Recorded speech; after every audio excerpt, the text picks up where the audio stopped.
Since ancient times in Rus, there have been people who did not want to live by the laws of society and who placed themselves above commonly accepted rules and moral norms. They were known by many names: Datyas, robbers, daring people, ushkuiniks, and band leaders. The authorities fought against such people relentlessly, and ordinary people on the one hand were terrified of them, but on the other hand admired their daring and wealth. It is likely that this is where the legends about noble robbers like Kudyara or Stepan Razin originated. Well, let's take a look at professional crime in Tsarist Russia, find out what they were doing before the revolution of 1917 and how the authorities fought against them. And how well they managed to do all of that. My name is Semyon and I declare the How They Lived section open. Let's begin.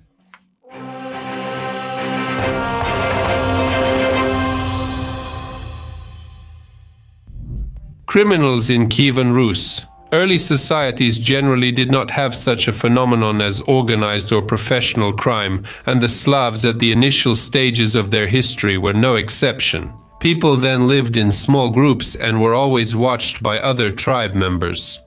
It was extremely difficult to form a gang under such conditions, but the increase in population and the emergence of class stratification led to crime becoming a stable form of social behavior. Ruskaya Pravda, Kievan Rus's first legal code, emerged in the 11th century in response to these challenges.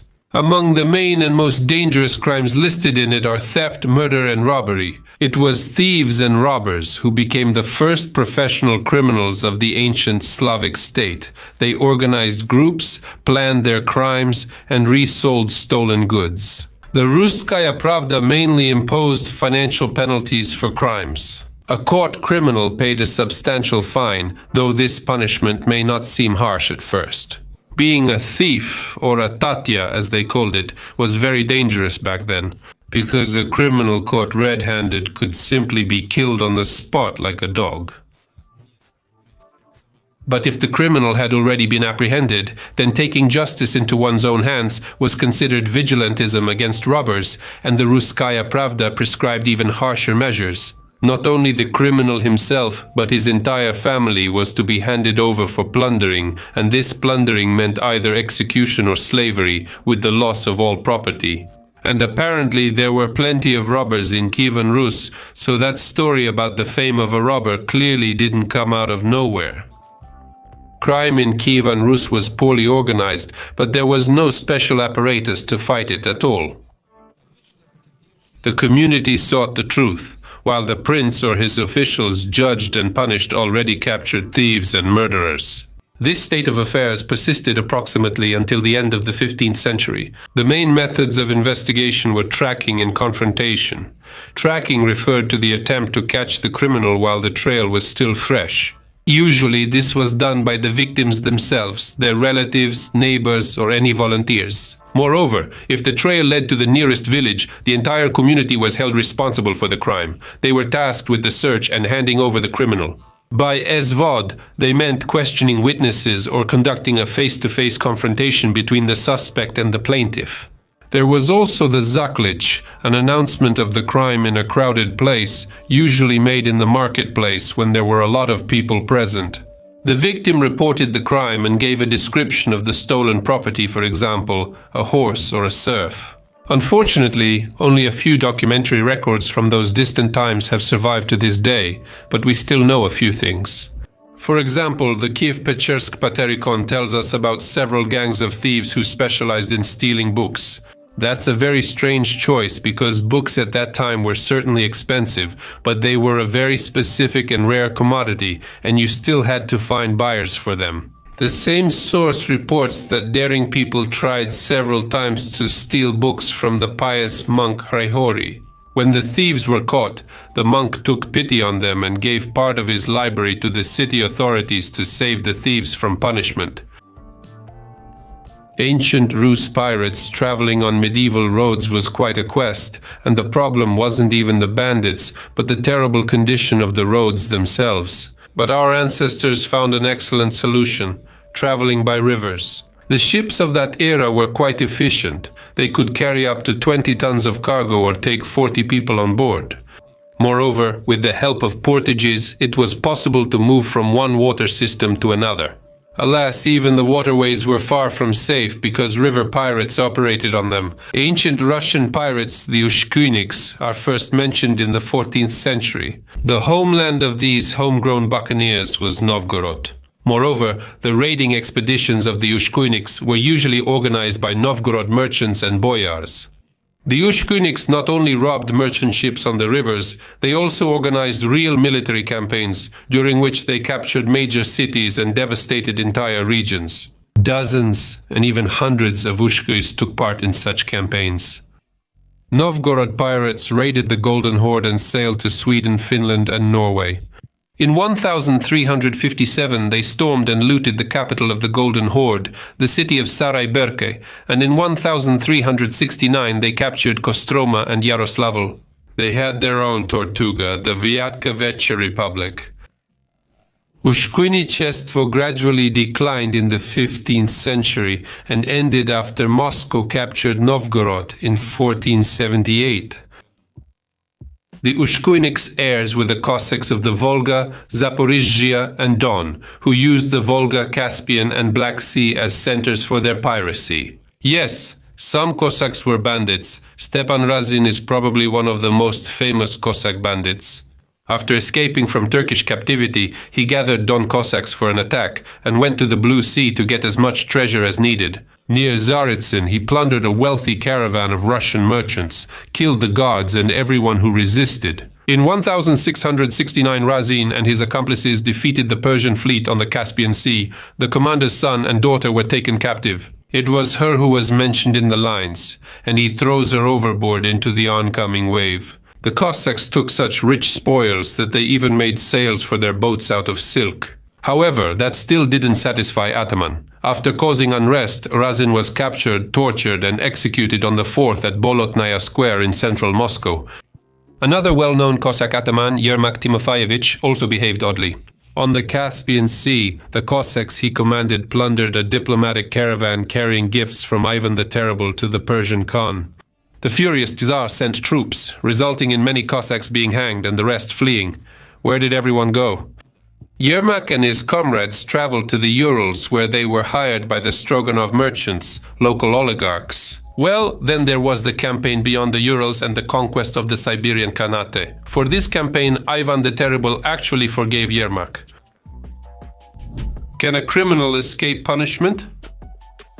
Criminals have always tried to avoid punishment for their misdeeds. It must be said that villains in the Russian Empire had much more chance of doing so than their Western counterparts. The reason was the large territory, much of which authorities did not control. A wanted criminal could escape to the borderlands, like the Don Steppes, Zaporizhian Sich, or beyond the Urals, where local laws prevailed. For example, until the early 18th century, the Don Cossacks lived by their ancient customs, recognized by the Tsars. One of them stated directly, "There is no extradition from the Don." After living a while on the Don, runaway Klupi could visit Moscow undisturbed. This only changed under Pyotr Fat. Life on the wild outskirts was certainly tough, but at least there you didn't have to fear the hand of the law. A fugitive criminal could also find protection from persecution in the church. State officials were not allowed to forcibly remove bandits from church or monastery grounds, and Orthodox hierarchs had the right to petition the authorities for the pardon of fugitives. These petitions were called pechalovania. In the early Middle Ages, when the authorities were interested in spreading Christianity, such pardons were most often granted, which strengthened the church's authority in the eyes of the laity. However, starting from the 16th century, petitions for obvious criminals began to be seen as the church interfering in state affairs. However, sometimes criminals still found refuge in monasteries and hermitages, but this was done only with the knowledge of the authorities. With Dade, they were allowed to become novices and atone for their guilt through honest labor. Crime in the Russian Empire persisted over the years, and the number of lawless people in the Russian Empire and its conquered territories did not decrease. They also terrorized rural people almost without consequence. Bandits and thieves rarely acted alone. They formed gangs that had leaders, a strict hierarchy, and access to transportation and weapons, including some quite serious ones. They took cannons from merchant and government ships and seized rifles from soldiers during fights. The bandits had their own hideouts, that is, dens in cities and villages. The keepers of these dens, among other things, also dealt in selling stolen goods.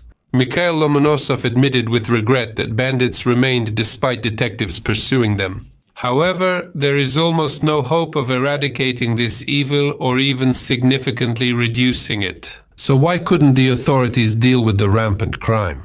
The answer is very simple. The police only started to appear around the 1730s, and even then, only in major cities. Army units were usually stationed in the same places. There were, of course, district voivodes, but they had very few armed men. Besides, the voivode needed permission from the central authorities for any action. The bandits, however, were organized, familiar with the area, and skilled in tactics. With so many runaway soldiers, a traveler or merchant could be ambushed by a villain behind nearly every bush. The great fabulist Krylov painted the picture like this. In the thicket by the road, a bandit lay in wait for prey in the evening, and like a hungry bear from its den, he gloomily surveyed the distance. Due to the dominance of dangerous people, even during Yekaterina the Kuz's reign, traveling between capitals was considered unsafe. In the province's police records, many accounts have been preserved about gangs of bandits who operated in the forests and on the rivers, attacking visiting merchants and travelers. There is even information about entire manor estates being looted. Up until the second half of the 12th century, a bandit was as common a figure to the local people as a priest or a merchant. The Tsar's troops waged real wars against gangs that plundered entire districts. The fortresses that had appeared by that time became real universities for bandits, where new gangs were formed, and daring men trained their successors and shared their criminal wisdom with the youth. How did ordinary citizens survive under such conditions, you may ask? It was simple. Protecting one's property and life became a personal matter for everyone. For example, historian Andrei Shapilov writes in his article that in the 18th century, every wealthy person had a whole arsenal of firearms and melee weapons, up to and including cannons. The estates of the wealthy turned into real fortresses. For instance, Prince Menshikov's estate had ramparts and bastions where cannons were stationed.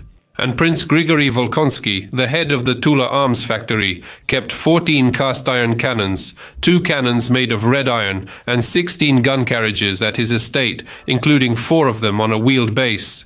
When bandits approached, the peasants would flee to the landlord's estate, and the household servants would take up arms. Even ordinary people had their own artillery. For example, in 1723 at Commissioner Pashkov's estate in the Kolomna district, several pistols and 2 small cast-iron cannons were found in the attic. Diak Losev had 3 cannons in the Russian district. Iron cannonballs and gunpowder were freely available for sale by the commissioner back then, so an ordinary person could easily turn his house into a fortress, if only he had the money. The enlightened 19th century. The 19th century is an era of industrialization and rapid urban growth due to the mass migration of rural populations into cities. Alas, not all villagers were able to adapt to city life. A significant number of them became part of the underclass. Thieves, robbers, beggars, prostitutes, and the poor. These people made up the population of the slum areas, places where even the police tried not to go. People entered the criminal world from a young age. Girls, upon reaching a certain age, would go into prostitution, while boys faced careers as pickpockets, robbers, burglars, or professional beggars. In St. Petersburg, Ligovka and Spasskaya district had the worst reputations. In Moscow, Kitrovka was considered a dangerous place, where petty thieves, beggars, and drunks lived in flophouses. Here you could buy wood, alcohol, drugs, and stolen goods were almost openly resold at the market. On the streets of Petersburg, groups of young thug raiders operated, armed with brass knuckles, knives, and clubs. Each such gang had its own territory for mugging, and for identification, its members wore scarves and caps of a certain style and color. By the end of the 18th century, thieves and robbers had begun to unite into associations, which led to the emergence of a cohesive criminal world with its own laws, customs, and language. In the 19th century, its hierarchy was finally established. At the top were criminals who possessed special skills, such as safecrackers, and counterfeiters who worked in underground workshops were also highly respected. Their work required refined skills and great artistic talent. Those who traveled abroad on criminal tours held a privileged position. But for example, horse thieves were not respected since this criminal trade was considered to be gypsy. Also in the criminal world, those who committed raids and robberies were not very respected because they were associated with bloodshed.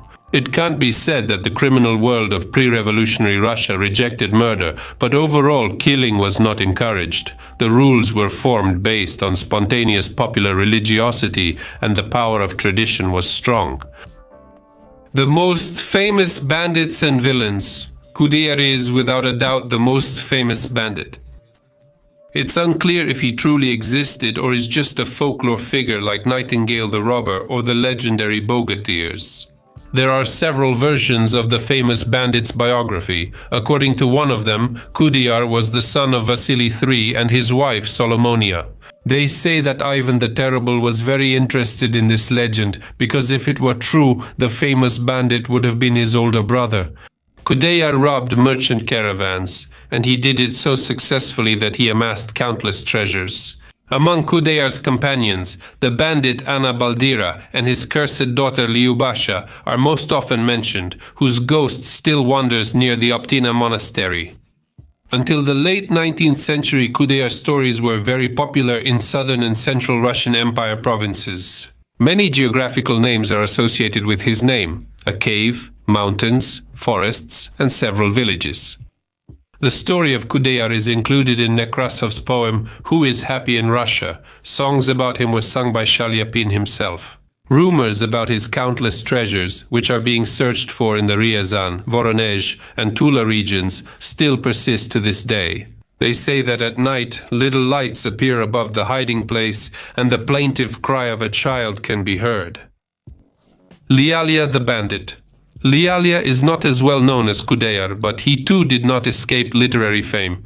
Nikolai Rubtsov dedicated an entire poem to Lialia. To this day, there are place names in the Kostroma region that remind people of this notorious man. Lialia is called one of Stepan Razin's companions, who ended up in the Kostroma forests after the famous uprising was suppressed. Lialia acted like his colleagues, terrorizing merchants and collecting tribute from landowners and feudal lords. Attempts to catch Lialia and his gang repeatedly failed. The bandit was cunning and backed by locals, sharing his loot generously, a local Robin Hood among spies. It is not known for sure how Lialia ended his days. According to one version, he was eventually caught and either executed or sent to Siberia. According to another version, he repented and gave up his criminal ways, and he dumped the stolen goods in a lake. The lake is still called Kladovoy to this day. Trishka Sibiryak. Unlike the previous two characters, Tishka Sibiryak is a real historical figure whose existence is beyond doubt. He was a bandit in the 1830s in the Smolensk district, robbing only the rich, which earned him the favor of the common people. But nobles and landowners trembled at the mention of Trishka. There is a letter from Turgenev's mother that has survived, in which she compares the bandit to Yemelyan Pugachev. Tishka was eventually caught, although it took a real special operation to do it. There were also female leaders and atamans among the bandits. For example, a gang operating on the bend of the Betluga, 100 versts from Nizhny Novgorod, was led by a woman named Baba Stepanida. For 10 years, she and her accomplices ambushed passing ships and convoys, but then Stepanida quarreled with her gang and was killed. The cliff where the bandits' lair stood is still known as Baba's Hill.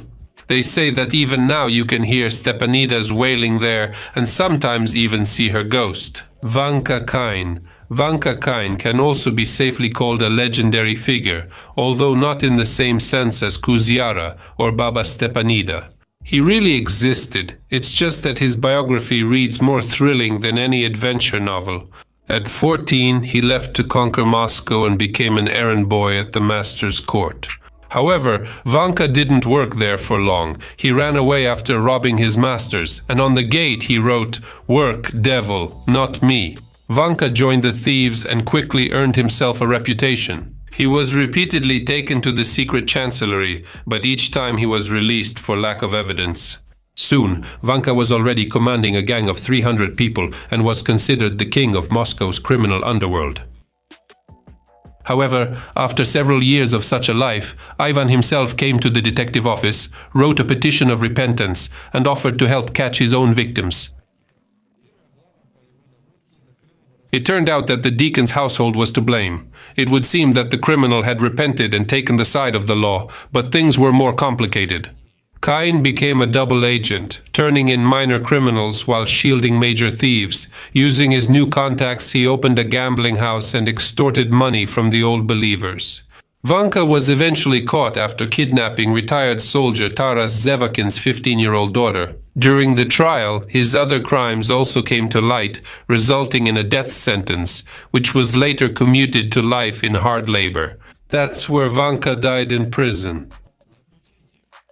The history of the criminal world in Russia is undoubtedly extremely fascinating, but overall it doesn't differ much from global trends. Roughly speaking, our local bandits are not much different from their European counterparts. In this sense, the Soviet period of history is much more interesting and dramatic, when millions of citizens went through the universities of prisons and labor camps, and criminal concepts and customs became part of society's life. But that's a completely different story. That's all from me. See you in the next episode. Bye.